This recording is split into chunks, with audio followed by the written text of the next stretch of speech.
Hello students, 10th class का हम trigonometry chapter कर रहे थे और हमने क्वेश्चन नंबर 8 तक कर लिए थे। आज हम इसका क्वेश्चन नंबर 9 करेंगे। ये क्वेश्चन है, in a triangle ABC right angle at B. एक हमारे पास ट्राइंगल है और वो राइट ट्राइंगल है। राइट एंगल कहाँ पे है? बी पे है। तो हम डायग्राम लगाते हैं साथ साथ में जितनी इंफॉर्मेशन मिल रही है। एक ट्राइंगल है और राइट एंगल कहां पे है? उसमें बी पे है। ठीक है, यहां पे हम ए ले लेते हैं और यहां पे सी ले लेते हैं। ठीक है, if tan a is equal to 1/√3, तो हमें गिवन भी क्या दिया है? tan a दिया है 1/√3। फाइंड द वैल्यू ऑफ, हमें फिर इन दो पार्ट्स की वैल्यू फाइंड करनी है। तो अब tan a दिया है, इसलिए हम एक काम करते हैं, a यहां पे रख लेते हैं और c यहां पे, ताकि ये सीधी साइड हमारी जो है ये बेस बन जाएगी। 90 के सामने जो एंगल है वो साइड बेस हो जाएगी और ये हमारे परपेंडिकुलर और सबसे लॉन्गर साइड जो है वो हमारी क्या होगी? हाइपोटेन्यूज होगी। अब देखिए, अब हमारे पास है tan a is equal to 1/√3। tan का फार्मूला होता है tan का फार्मूला होता है परपेंडिकुलर अपॉन बेस। तो आ जाएगा परपेंडिकुलर अपॉन बेस। परपेंडिकुलर कितना है इसका? BC अपॉन बेस कितना है? AB is equal to 1/√3। तो यहां से BC कितना आ गया हमारा? 1, साथ में K लगा लेंगे और AB कितना आ गया? √3K। तो BC आ गया 1K और AB कितना आ गया? √3K। Where K is some positive integer, where K is some positive integer. अब दो साइड्स पता लग गई हैं, तो पाइथागोरस थ्योरम लगा के थर्ड साइड फाइंड कर लेंगे। In right triangle ABC use Pythagoras theorem. Pythagoras theorem क्या होती है? हाइपोटेन्यूज का स्क्वायर, वो AC है, इज इक्वल टू बेस का स्क्वायर प्लस परपेंडिकुलर का स्क्वायर। तो यहां से आ जाएगा AC square is equal to √3 का जब स्क्वायर करेंगे तो स्क्वायर रूट कट जाएगा इसके लिए, तो यहां पे आ जाएगा 3 और K का जब स्क्वायर करेंगे तो हो जाएगा K स्क्वायर प्लस 1 का स्क्वायर 1 और साथ में क्या जाएगा? K square. AC square is equal to 3 और 1 कितने हो गए? 4K square. AC की वैल्यू क्या आ जाएगी? स्क्वायर इधर आके रूट हो जाएगा और आ जाएगा 4K स्क्वायर। अलग अलग रूट कर देते हैं, 4 का रूट अलग और K स्क्वायर का अलग। तो AC कितना आ जाएगा? 4 का रूट होता है 2 और K स्क्वायर का रूट होता है K। तो AC हमारे पास कितना आ गया? 2K। तो हमें परपेंडिकुलर और बेस पता था, हमने पाइथागोरस थ्योरम लगा के उसका जो है हाइपोटेन्यूज को फाइंड कर लिया। अब हमें जो दो पार्ट हैं, इसमें हमें एक तो साइन A की वैल्यू, कॉस A की वैल्यू, साइन C की वैल्यू और कॉस C की वैल्यू, ये 4 वैल्यू चाहिए। फिर हम तो ही ये दो पार्ट सॉल्व कर सकते हैं। तो देखिए, सबसे पहले हम A निकाल लेते हैं। A दिया तो साइन A और कॉस A की वैल्यू निकाल लेते हैं। 90 के सामने जो एंगल हमने लेना है वही साइड हमारी बेस बनती है। तो यहां तो चलो हमने A इसको माना, तो ये हमारी साइड बेस है। साइन का फार्मूला होता है परपेंडिकुलर बाय हाइपोटेन्यूज और कॉस का फार्मूला होता है बेस अपॉन हाइपोटेन्यूज। परपेंडिकुलर कितना है इसका? 1K अपॉन हाइपोटेन्यूज का कितना है? 2K। K और K कैंसिल हो जाएगा, आ जाएगा 1/2। कॉस होता है बेस अपॉन हाइपोटेन्यूज, तो बेस कितना है इसका? √3K अपॉन हाइपोटेन्यूज कितना है? 2K। K और K कैंसिल हो जाएगा, आ जाएगा √3/2। तो हमने साइन A और कॉस A की जो है वैल्यूज हमने सॉल्व कर ली, निकाली। अब हमें साइन C और कॉस C की वैल्यू भी चाहिए। अब इसके लिए दो तरीके हैं, या तो आप लोग डायग्राम अलग बना लो। डायग्राम अलग बनाना का मतलब C को यहां शिफ्ट कर लो, थोड़ी वैल्यू भी बदलेगी। या फिर अगर आपने इसी ट्राइंगल में बनाना है तो सपोज कर लो ये एंगल हमारा ये है, तो इस केस में हमारा क्या हो जाएगा? जो 90 के सामने एंगल है, ये साइड हमारी बन जाएगी बेस, जिसपे 90 बना है परपेंडिकुलर, और ये लॉन्गर साइड क्या होगी? आपकी हाइपोटेन्यूज। तो इसी डायग्राम में हम कर लेते हैं। साइन का फार्मूला क्या होता है? परपेंडिकुलर बाय हाइपोटेन्यूज और कॉस का फार्मूला बेस अपॉन हाइपोटेन्यूज। लेकिन C के बारी आपका बेस और परपेंडिकुलर थोड़ा चेंज हो गया।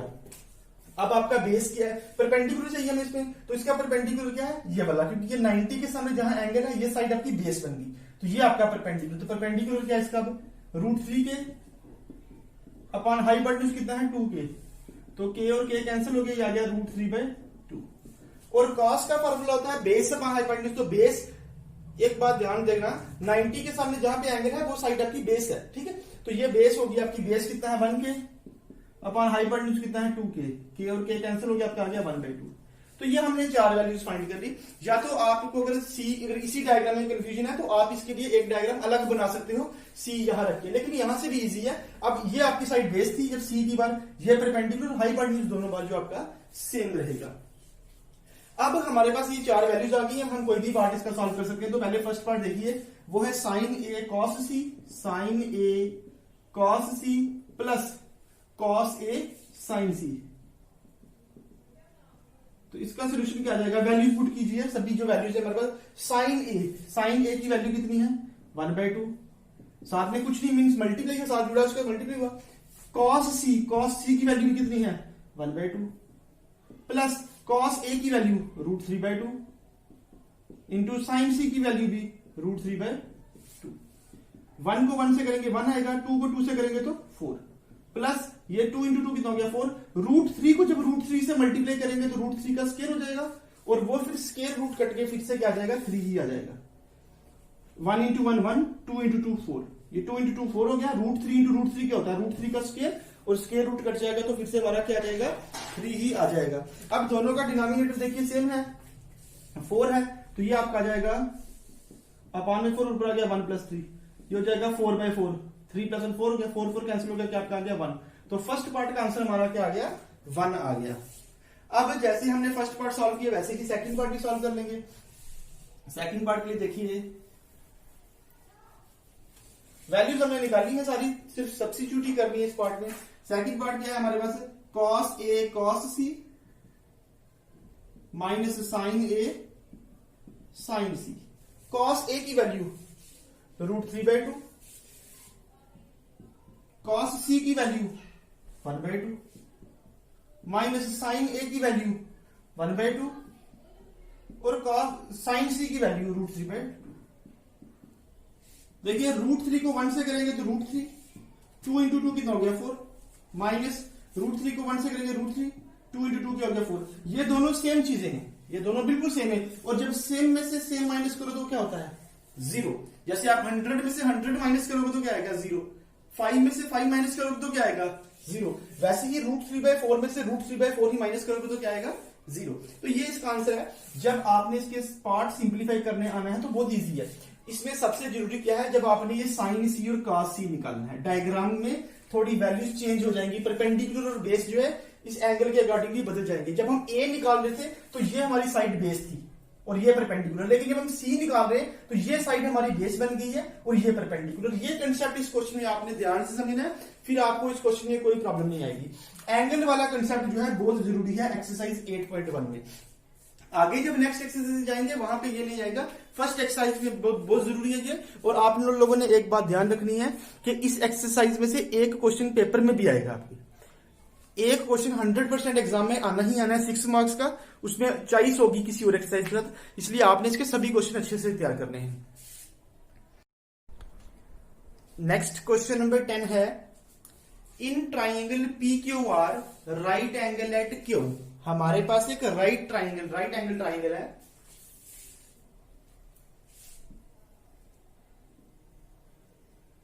और राइट एंगल कहां पे है Q पे। और हमें जो गिवन कंडीशंस दी हैं वो लिख लेते हैं। एक हमें दिया है PR plus QR is equal to 25 और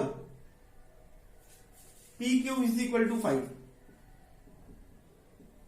determine the value of sine P, cos P and tan P। तो मान लो एंगल इसमें P है तो हम इसके सामने P यहां लिख लेते हैं, ये हो गया PQ, अब यहां पे आ जाएगा, ठीक है, ताकि हमारी ये साइड बेस बन जाएगी, ये परपेंडिकुलर ये हाइपोटेन्यूज, हम फिर एंगल निकाल लेंगे, ठीक है। अब ये राइट ट्राइंगल दिया है तो राइट ट्राइंगल में हमें पता है पाइथागोरस थ्योरम लगाएंगे और जो वैल्यूज दी है वो लिख लेते हैं। PQ की वैल्यू कितनी है 5, तो PQ की वैल्यू कितनी आएगी 5, तो लिखते हैं फिलहाल इन राइट ट्राइंगल, बाकी वैल्यूज भी मिल जाएंगी भी आपको। इन right triangle PQR use Pythagoras theorem. Pythagoras theorem क्या होती है, बेस का स्केयर, बेस कितना है इसका PQ प्लस परपेंडिकुलर क्या है QR is equal to hypotenuse क्या इसका पी आर। आपको पता है बेस का square plus perpendicular square is equal to hypotenuse square, यही स्टेटमेंट है पाइथागोरस थ्योरम की, वो हमने लगा दी। अब पी क्यू की वैल्यू जो है हमारे पास 5 है, तो हमने लिख दी 5 और उसका स्केयर कर दिया। आगे नेक्स्ट है क्यू आर।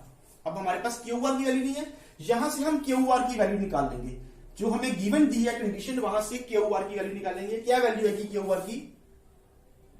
देखिए 25 को 3 रहने देंगे और ये प्लस का पी आर के क्या हो जाएगा माइनस पी आर।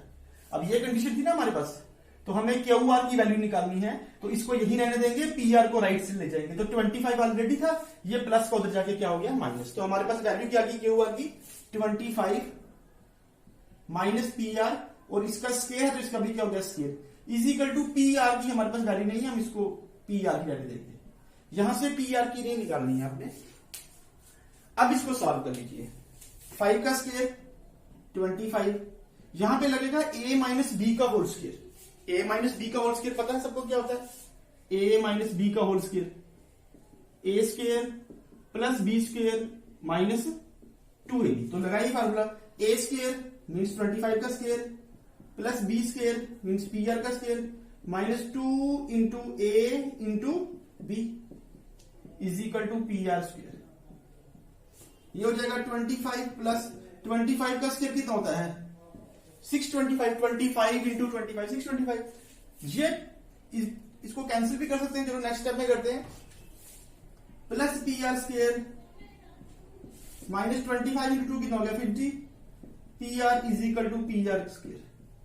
ठीक है, अब क्या करेंगे, ये 25 प्लस 625 कितना हो गया 650 minus 50 P R is equal to, ये पी आर स्केयर है। कुछ बच्चे कंफ्यूज ना, इसलिए पहले इसको उधर ले जाते हैं माइनस पी आर स्केयर, नहीं तो ये डायरेक्ट भी कैंसिल कर देते हो, राइट साइड 0 ही होगा। वैसे भी ये माइनस करके भी 0 ही आना है, तो यहां से आ जाएगा 650 minus 50 P R is equal to 0।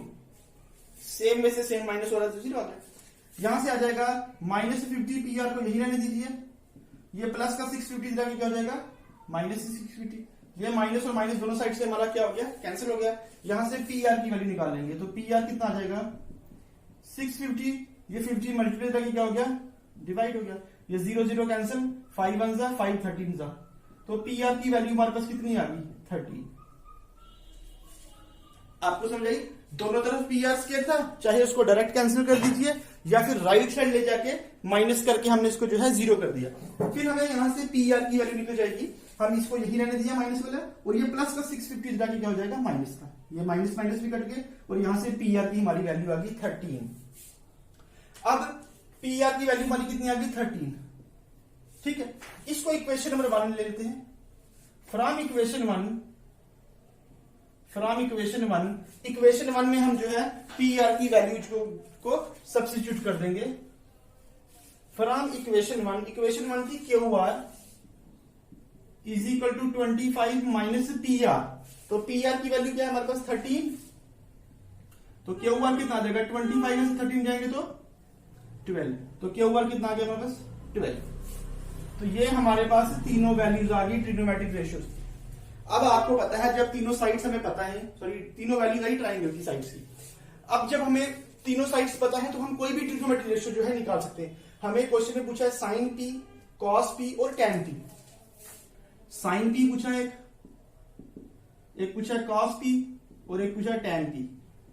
Sign का formula perpendicular by hypotenuse, cos का फार्मूला बेस अपॉन हाइपोटेन्यूज और टैन का फार्मूला परपेंडिकुलर अपॉन बेस। लगाइए value, sine P perpendicular upon hypotenuse, तो परपेंडिकुलर कितना है 12, हाइपोटेन्यूज कितना है 13। इसमें तो के भी नहीं है तो डायरेक्ट वैल्यू लिखनी है। कॉस का base upon hypotenuse means base 5 और हाइपोटेन्यूज 13 और लास्ट 12 अपॉन 5। तो ये हमारी तीन जो है ट्रिग्नोमेट्रिक रेशियोज आ गई जो उन्होंने हमें पूछी थी। साइन पी आ गई 12/13, कॉस पी आ गई 5/13 और टैन पी आ गई 12/5। तीन ही पूछनी है, अगर इनके अलावा कोई और भी पूछनी होगी तो वो भी जो है आपने इसी तरह से इस ट्राइंगल से निकाल सकते हो। बस आपने ध्यान रखना है ये जो गिवन कंडीशन दी है इसको किस तरह से यूज करना है। आपने क्यू आर की वैल्यू निकाल ली, अगर कुछ बच्चे पी आर की निकाल के करते हैं तो भी निकल जाएगा क्वेश्चन, कोई परेशानी नहीं आएगी आपको। तो हमने क्यू आर की वैल्यू यहां से फाइंड की, पहले इसको राइट से लेंगे, वो वैल्यू हमने यहां पुट की। यहां पे फिर a माइनस बी का whole square, a square plus b square minus 2 फार्मूले का ए बी, ये पी आर स्क्वायर आप डायरेक्ट भी कैंसिल कर सकते हो या फिर इसको राइट साइड लेके वो 0 हो गया। अगर डायरेक्ट कैंसिल करोगे तो भी राइट साइड जो है 0 आएगा। फिर यहां से हमने पी आर की वैल्यू फाइंड की, ये 650 को इंटरचेंज किया, राइट साइड लेके माइनस माइनस कैंसिल हो गया। इसको जब डिवाइड करेंगे तो पहले 0 0 कैंसिल कर दी, फिर 5 1 जा 13 5 जा 65। तो ये हमारे पास पी आर की वैल्यू आई। फिर वापिस ये वैल्यू हमने जो है फर्स्ट इक्वेशन में पुट की और वहां से हमारे पास क्यू आर की वैल्यू आ गई। तो जब तीनों साइड्स हमें पता चल गई ट्रायंगल की, फिर जो हमें क्वेश्चन पूछा था हमने निकाल लिया। तो ये आपकी थी एक्सरसाइज 8.1। इसके हमने सभी क्वेश्चन कर लिए। वीडियोस थोड़ी इसकी ज्यादा हो गई हैं, जल्दी हो जानी चाहिए थी, लेकिन मैं सोच रहा हूँ कि छोटी वीडियो इसलिए बना रहा हूँ ताकि आप ज्यादा उसमें बोर भी ना हो और आप साथ साथ में उसको कर सको आराम से। नहीं तो एक ही वीडियोस में 4 क्वेश्चन या 5 क्वेश्चन भी कर सकते हैं, फिर आपके लिए थोड़ा उसको कैरी करना मुश्किल हो जाएगा, क्योंकि आप लोगों के लिए तो ये फर्स्ट टाइम नहीं है ना जो 10th क्लास के बच्चे। तो अभी टाइम भी काफी है हमारे पास, इसलिए हम डेली के जो भी है 2-2 क्वेश्चन ही कर रहे हैं। हमने ये अपना टारगेट रखा है और बाकी हम इसको अच्छे से करेंगे और कंप्लीट करेंगे पूरा ट्रिग्नोमेट्री। अब जो नेक्स्ट हमारा टॉपिक होगा, नेक्स्ट वीडियो जो हमारी आएगी वो ट्रिग्नोमेट्रिक टेबल पे होगी। फिर हम 8.2 जो है स्टार्ट कर लेंगे। वो बहुत इंपॉर्टेंट है जो ट्रिग्नोमेट्रिक टेबल है। जो बच्चे आगे 10th के बाद 11th में जाएंगे, 12th में जाएंगे, मैथ लेंगे और उसमें आपको टेबल की बहुत जरूरत आएगी, ट्रिग्नोमेट्रिक टेबल की, इसलिए आप उसको भी ध्यान से देखिएगा। फिलहाल तब तक आप ये घर में 8.1 जो है रिवाइज करो, और अगर कोई आपको इसमें डाउट है तो आप कमेंट सेक्शन में मुझे पूछ सकते हो, या फिर जो बच्चे हमारे स्कूल के उनके पास तो कांटेक्ट नंबर भी है, आप लोग कॉल या मैसेज करके मेरे से कोई डाउट है उसको क्लियर कर सकते हो। Thank you.